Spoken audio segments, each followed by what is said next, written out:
کہکشاں کے ہر ستارے کا ایک نقشہ ہے، اسے HR ڈایاگرام کہتے ہیں۔ ایک طرف ستارے کا درجہ حرارت، دوسری طرف اس کی چمک۔ ہر ستارہ جو کبھی وجود میں آیا، سورج، سرخ ہونے، سفید ہونے، دیو ہیکل ستارے، سب کی جگہ اس نقشے پر مقرر ہے۔ لیکن اس نقشے میں کچھ خانے خالی ہیں، ممنوعہ علاقے، ایسی جگہیں جہاں فزکس کے قوانین کے مطابق کوئی قدرتی ستارہ موجود ہی نہیں ہو سکتا۔ 100 سال سے وہ خانے خالی ہیں۔ السلام علیکم، میں ہوں جویریہ عادل اور آپ دیکھ رہے ہیں تختی آن لائن۔ 2026 یونیورسٹی آف آرکینسو ایک محقق امیر نظام امیری اسی نقشے کے سامنے بیٹھا ہے۔ وہ ایک حساب لگاتا ہے، اگر کوئی تہذیب اپنے ستارے کو مکمل طور پر ڈھانپ لے تو وہ ستارہ اس نقشے پر اپنی جگہ سے غائب ہو جائے گا اور دوبارہ نمودار ہوگا ٹھیک اسی خالی خانے میں، ٹھنڈا، مدھم، صرف انفرا ریڈ میں چمکتا ہوا، ایک ایسا ستارہ جو ہو ہی نہیں سکتا۔ تو سوال یہ ہے کہ کیا کسی نے کبھی اس ممنوعہ خانے میں کچھ دیکھا ہے؟ یہ خیال نیا نہیں۔ 1960 میں پرنسٹن کے ایک فزسسٹ فریمین ڈائسن نے سائنس نامی جریدے میں ایک مختصر مقالہ لکھا، اور دلچسپ بات یہ ہے کہ یہ خیال اسے کسی سائنسی تحقیق سے نہیں ملا تھا، یہ خیال اسے ایک ناول سے ملا تھا، اولیو سٹیپلڈن کا 1937 کا science fiction novel star maker. Dyson نے یہ بات خود تسلیم کی۔ ڈائسن کی منطق سیدھی تھی، کوئی بھی تہذیب جو بڑھتی رہے اسے مسلسل زیادہ توانائی چاہیے، اور کسی بھی نظام شمسی میں توانائی کا اصل ذخیرہ ایک ہی ہے، ستارہ۔ سیارے پر پڑنے والی دھوپ اس کا 1/1000واں حصہ بھی نہیں۔ تو ایک دن ناگزیر طور پر ایسی تہذیب اپنے ستارے کے گرد ڈھانچے بنانا شروع کر دے گی، ساری روشنی پکڑنے کے لیے۔ روسی سائنسدان نیکولائے کارداشیف نے بعد میں تہذیبوں کی درجہ بندی بنائی۔ ٹائپ 1 جو اپنے سیارے کی ساری توانائی استعمال کر سکے،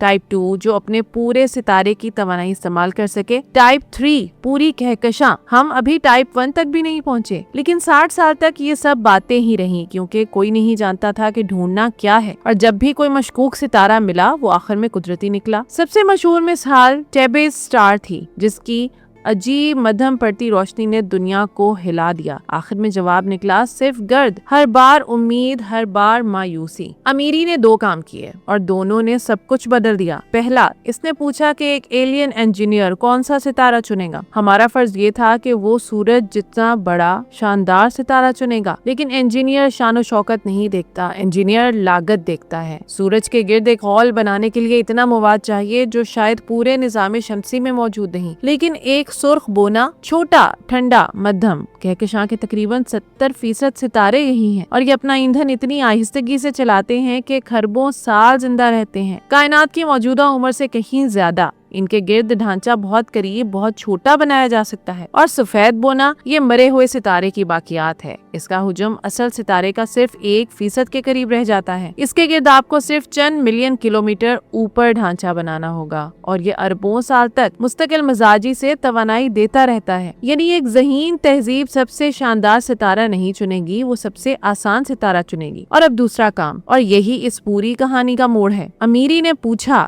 کیا ایسا ڈھانچہ چھپ سکتا ہے؟ اور جواب ہے نہیں، کبھی نہیں، کیونکہ توانائی فنا نہیں ہوتی۔ اگر آپ ستارے کے گرد ایک خول بنا دیں تو روشنی غائب نہیں ہو جاتی، خول اسے جذب کر لیتا ہے۔ خول گرم ہو جاتا ہے اور گرم چیز کو لازماً حرارت خارج کرنی پڑتی ہے، تو ستارے کی ساری طاقت اب بھی باہر آ رہی ہے، بس نظر آنے والی روشنی کے بجائے انفرا ریڈ شکل میں۔ کم درجہ حرارت مگر اتنی ہی کل توانائی، اور یہ آپ روک نہیں سکتے۔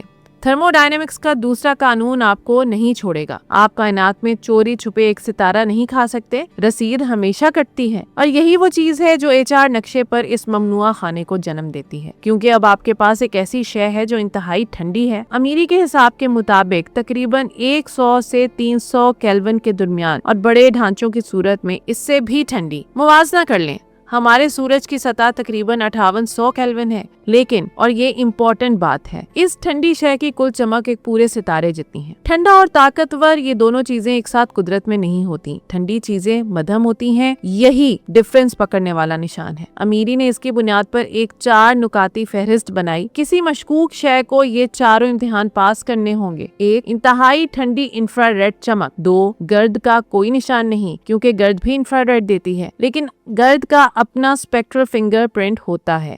ایک بنی ہوئی ہموار سطح کا نہیں ہوتا۔ 3 روشنی میں عجیب بے قاعدہ اتار چڑھاؤ۔ 4 نقشے پر وہ ناممکن جگہ۔ اور اب سنیے کہ وقت کتنا موزوں ہے۔ James Webb telescope infrared کی ماہر ہے۔ ویرا روبن آبزرویٹری نے 30 جون 2026 کو اپنا سروے شروع کر دیا ہے۔ 3200 میگا پکسل کیمرہ، دنیا کا سب سے بڑا کیمرہ جو ہر 40 سیکنڈ میں آسمان کی نئی تصویر لیتا ہے۔ نینسی گریس رومن ٹیلیسکوپ 30 اگست کو خلا میں جانے والی ہے۔ تینوں مل کر یہ فہرست جانچ سکتی ہیں۔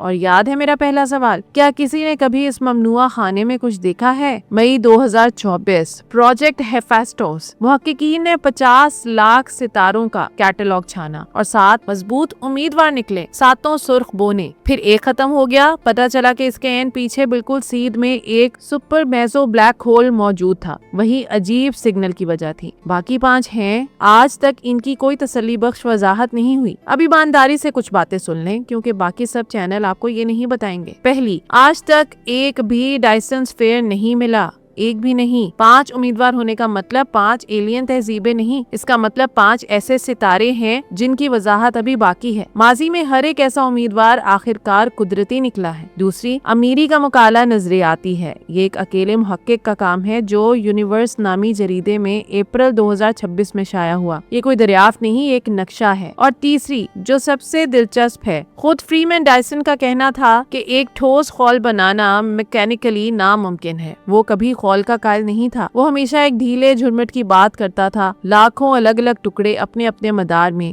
جس چیز پر اس کا نام پڑا وہ اسے خود نامکمل سمجھتا تھا۔ اب ملتان میں جون کی ایک دوپہر کے 3 بجے ہیں، باہر 42 ڈگری اور بجلی چلی جاتی ہے، پنکھا رک جاتا ہے، گھر کے اندر گرمی دیوار کی طرح کھڑی ہو جاتی ہے۔ ایک ماں بچے کو ہاتھ کے پنکھے سے ہوا دے رہی ہے اور بالکل اسی لمحے اس گھر کی چھت پر سورج توانائی برسا رہا ہے۔ سائنسدانوں کا اندازہ ہے کہ سورج تقریباً 1 گھنٹے میں زمین پر اتنی توانائی ڈالتا ہے جتنی پوری انسانیت 1 سال میں استعمال کرتی ہے۔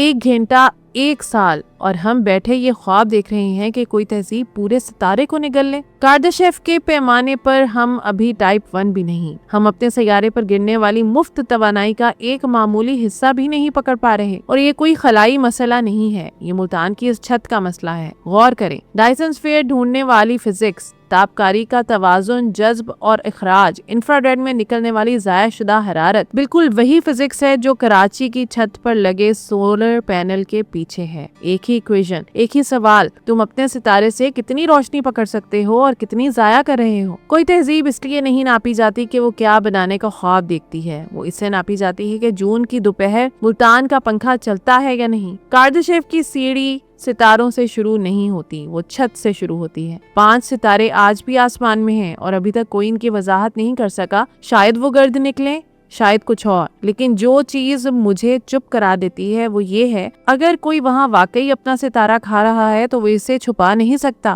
توانائی جھوٹ نہیں بولتی، اور شاید ہمیں بھی یہی سوچنا چاہیے کہ ہماری اپنی رسید کیا کہہ رہی ہے۔ تو یہ تھی آج کی ویڈیو، امید کرتی ہوں آپ کو آج کی ویڈیو بہت انفارمیٹیو اور دلچسپ لگی ہوگی۔ تختی آن لائن کو دیکھتے رہیے اور مجھے اجازت دیجیے، اللہ حافظ۔